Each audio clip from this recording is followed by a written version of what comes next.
नमस्कार, मैं गौतम कुमार। आप देख रहे हैं पीके न्यूज़ नंबर 1 में आपका स्वागत है। सुशील जी अभी हमारे साथ है, जो कि पूर्व जिला परिषद है, और आगामी विधानसभा के चुनाव में हम इनसे बातचीत करेंगे। सबसे पहले आपका स्वागत है सर।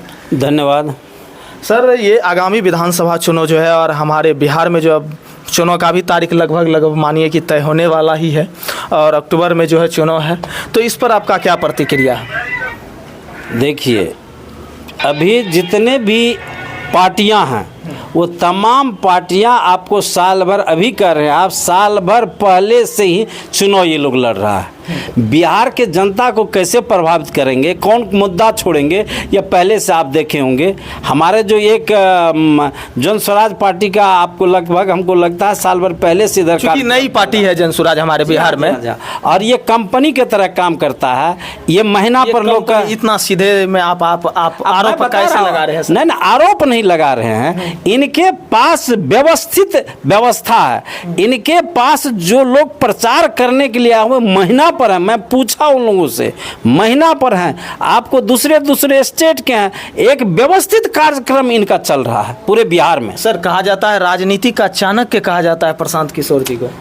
चाणक्य कहा जाता है, उसी में तो ये जमीन पर आए हैं। अब चुनाव लड़ेंगे तब तो पता चलेगा कि ये कितने बड़े चाणक्य हैं। टीएन शेषन भी इस बिहार में आकर के चुनाव लड़ करके चले गए, और चुनाव जो है सो कि लोग समझता है, ये उस समय में आए लोग इनको समझ गए कि ये क्या करना चाहते हैं, क्या है, समझे। अगर बहुत शॉर्ट टाइम में ये देते तो लोग समझ नहीं पाते, इनको लाभ उनका मिलता। लेकिन इतना समय जो लंबा खींचा गया, ये जो समझेगा बढ़िया से प्रचार करके समझा देंगे तो लोग आपको देखने से समझते हैं कि आप क्या हैं, क्या किए हैं, क्या करते रहे हैं। और आज जो आप मेरे बीच आए हैं तो क्या लेकर के आप आए हैं, क्या इन्होंने बिहार को कुछ दिया है जिस पर इनको वोट मिले?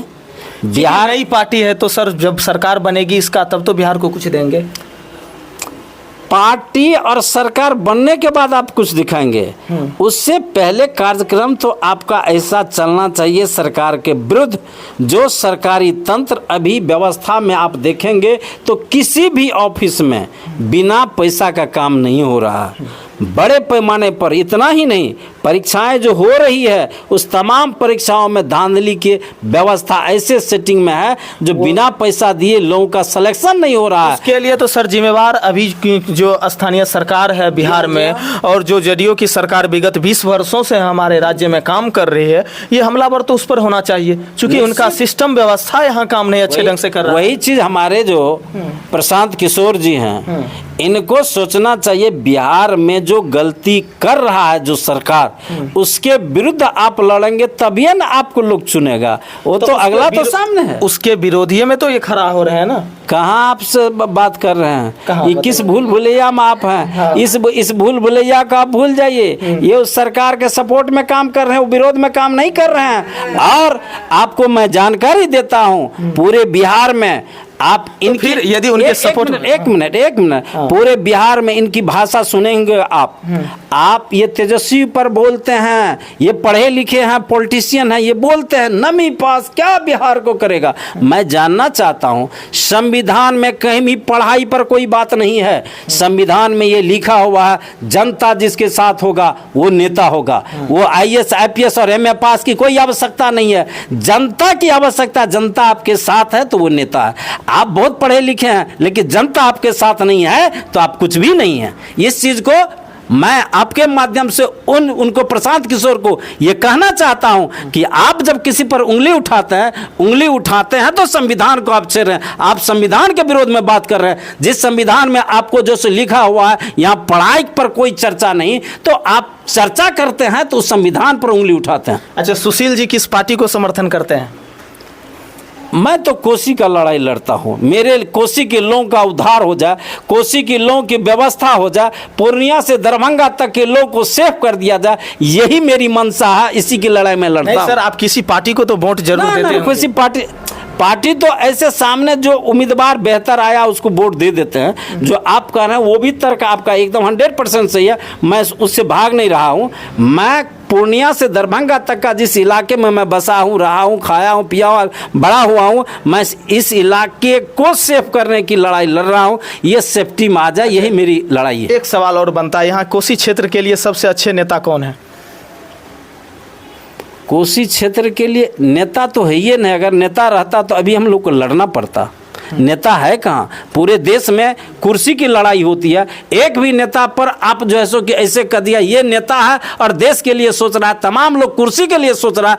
आज के समय में पूरे देश का बात मैं करता हूँ, एक भी नेता आपको नहीं मिलेगा जो देश के लिए सोच रहा है। आप तो सीधे सामने कह रहे हैं कि कोई भी नेता नहीं सोच रहे हैं, तो फिर इतने वो सत्ते में कैसे रह पाते हैं यहाँ? मजबूरी, सारे चोर ही खड़े होंगे, उस चोर के बीच में सारे चोर ही उम्मीदवार खड़े हो जाएंगे, तो आपको तो किसी चोर को वोट देना है, उसमें जो कम चोर होगा उसको वोट दे देंगे आप। ये तो मजबूरी है। सर एक शायरी हमें याद आया कि सर ने बताया कि जो भी है सारी झूठे हैं और ये नेता लोग जो है, तो इस पर एक कहावत है कि झूठ ने झूठ से कहा कि सच बोलो, झूठ ने झूठ से कहा कि सच बोलो, सरकारी ऐलान हुआ है सच बोलो। जब हम घर पहुँचे तो घर में के अंदर झूठों की मंडी थी और दरवाजे पर लिखा था कि सच बोलो। क्या सर यही कहावत फिट बैठता है?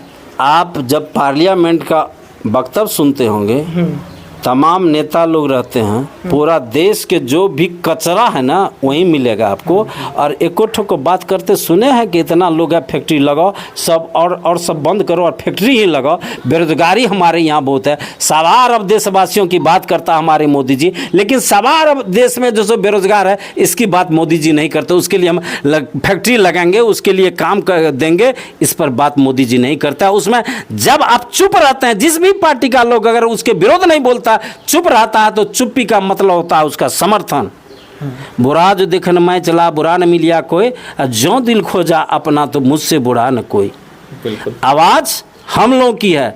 अगर जनता तैयार हो जाए तो वहाँ का सिंहासन डोल जाएगा। इसलिए तमाम चीज़ पर अगर बात करेंगे तो जनता ही यहाँ का महामूर्ख है, जिस कारण ये बात हो रहा है। जनता अगर सर उठा के टान दे, निष्पक्ष हो जाए, जाति पाति से उठ जाए, भेदभाव से उठ जाए और सही पर रिजिट हो जाए, तो आज का आज देश में परिवर्तन होगा और बेरोजगारी पर बात होगी, हर हाथ को काम पर बात होगी। दुनिया में हमारा देश सबसे जनसंख्या में अधिक है घनत्व के मामले में, ये आप जानते हैं। तो यहाँ हमारी जो सरकार है उसको भी मजबूत होनी चाहिए। अगर मुठिया चावल हम लोग देंगे तो फैक्ट्री तुरंत बन जाएगा, यानी कुछ पैसा अगर हम लोग काट करके लगाएंगे तो फैक्ट्री लगते चला जाएगा। और सरकार को सोचना चाहिए जो हमारा बेरोजगार है इसको अगर काम देते हैं, इनको काम देते हैं, तो दुनिया में सबसे पैसा वाला, सबसे समृद्ध, सबसे मजबूत मेरा राष्ट्र होगा। ये मैं दावे से आपको कहता हूँ। जी, आपका हमारे साथ जुड़ने के लिए बहुत बहुत धन्यवाद। पीके न्यूज़ के साथ इंटरव्यू का कैसा अनुभव रहा सर? बहुत अच्छा। चलिए, थैंक यू सर, आपका बहुत बहुत धन्यवाद। वीडियो देखने के लिए आप सभी का बहुत बहुत धन्यवाद। जय हिंद, जय भारत।